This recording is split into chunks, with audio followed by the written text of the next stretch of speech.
nous allons voir comment réaliser cet exercice très classique quand on n'a pas appris la formule. Alors, tout d'abord, on va repérer les informations importantes. Donc nous avons ici des valeurs, et dans la question, on nous demande de relier, donc la formule qui relie. Donc la distance, on sait que c'est d, la vitesse, on va la noter v, la durée, comme c'est un temps qui s'écoule, on va la noter d. Alors c'est parfois également noté delta t.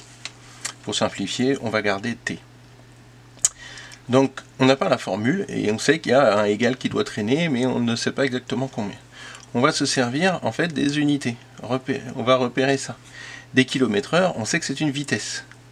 Donc on sait qu'on a v est égal à 50 km/h. Donc on regarde, c'est les kilomètres divisés par des heures. Donc on sait qu'on a v égale à des kilomètres. Des kilomètres, on sait que c'est une distance, donc est égal à une distance divisée par un temps, des heures, donc un temps. Voilà, on a retrouvé notre formule juste en lisant le texte et en réfléchissant un petit peu.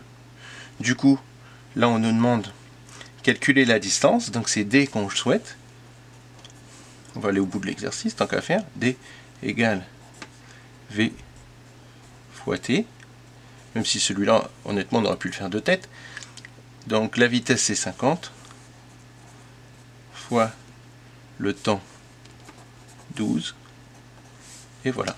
Là, on peut le rentrer dans la calculatrice, ou alors on calcule 12 et 12, 24, fois 2, 48, plus 12, 60. Et on calcule une distance, on est en kilomètres, donc kilomètres. J'ai oublié ce 0 ici. Voilà, donc nous avons une distance d de 600 km.